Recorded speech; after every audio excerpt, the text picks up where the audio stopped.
આ જે પાછળ તમે જોઈ રહ્યા છો જે સ્વિમિંગ પુલ છે એ સ્વિમિંગ પુલનું અમારા નગરપાલિકાના પ્રમુખ શ્રી દ્વારા તારીખ 20/3/2025ના રોજ પેપરની અંદર બીજા પ્રયત્નની નિવિદા આપવામાં આવી હતી. ત્યારે પહેલાં પણ આ ટેન્ડર થયું હતું ત્યારે અમે આનો વિરોધ કર્યો હતો અને ટેન્ડર રદ કરાવ્યું હતું. ત્યારબાદ આ નિવિદા આપી છે અને એ નિવિદા આપ્યા બાદ એમણે એનો વર્ક ઓર્ડર આપ્યો હતો. તારીખ 16/4/2025ના રોજ એનો વર્ક ઓર્ડર આપ્યો હતો અને ત્યારબાદ તમે જે નજરે જોઈ શકો છો એ તારીખ 6/8/2025ના રોજ એના 40,69,057 રૂપિયા જેટલી રકમ ચૂકવી દીધી છે.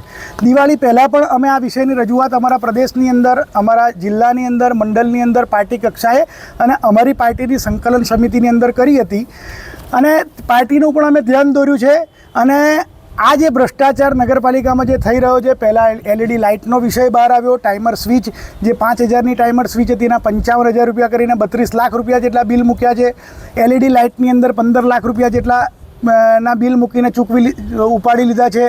એ જ રીતે અત્યારે કોની સત્તા છે અને કોના દ્વારા ભ્રષ્ટાચાર કરવામાં આવે એ જ રીતે સ્વિમિંગ પુલની અંદર પણ આ સ્થિતિની અંદર 40 લાખ રૂપિયા જેટલી રકમ ચૂકવી દીધી છે.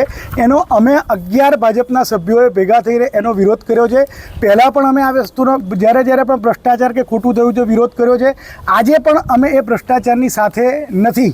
અંદાજિત તમે બધું જઈને ગણો તો 10 થી 12 કરોડ રૂપિયાના કૌભાંડો થયેલા છે.